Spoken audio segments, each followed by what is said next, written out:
Governor, you've been to 10 conventions now. Tell us some of your favorite moments. 2008 had some big moments, 2016 as well. Give us some of your favorites. Well, those were moments. That was nominating President Trump was terrific, and I think one moment was it's the '96 convention, and Strom Thurmond was there, and he walked out on the floor, and of course people recognized him and started clapping and everything. And this fella came by, an older guy, came by and said, "Hey, Strom." The senator stood up. He said, "I'm," whatever his name was, and they shook hands. And he said, "Do you remember you gave my wife a big kiss in the Peach Parade in 19 whatever it was?" The senator says, "Well, where is she now? Bring her down here and I'll kiss her again."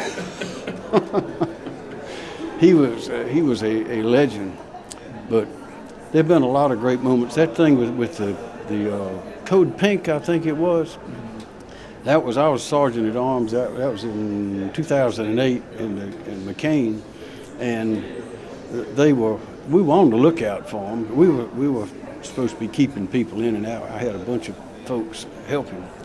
They were doing the work, and all of a sudden, right around from where I was in the convention, this woman jumped up, and she had an overcoat on. That's how she got in, but her clothes were pink. So she got up and started hollering something. So I was supposed to go do something. So I and some others went over there, and we gently escorted her out. She didn't fight. But the question then had all these law enforcement people outside in the concourse, and they said, "Now what are we going to do, General? What are we going to do?" I said, "Well, let me talk to them for a minute." So I think there were two of them there about it. So we talked. They said they wouldn't do it again. The question was, should we charge them with something? Or I said, "Promise you won't do it again. We'll let you go." They said, "We promised," and they left, and I went on back in.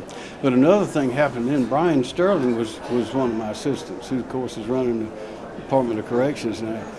And Brian was at one of the gates. They had tight security, and nobody was supposed to get in, wasn't supposed to bring anything in that wasn't authorized. So somebody called and said, there's a lady out here that's got a big bag that has some clothes in it. Looks like a dress, and we don't know who she is. What should we do?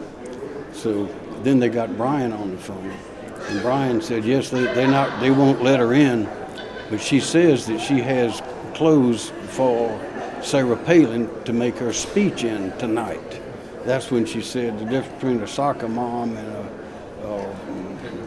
a lipstick is lipstick. Soccer mom and candidate or something, whatever it was. But so I said, "Brian, do you think she's telling the truth?" He said, I think so. So they let her in, and sure enough, a little while later, here came Sarah Palin walking out on the stage and had on those very clothes. And I wonder what would have happened if Brian Sterling had not been there to let her in.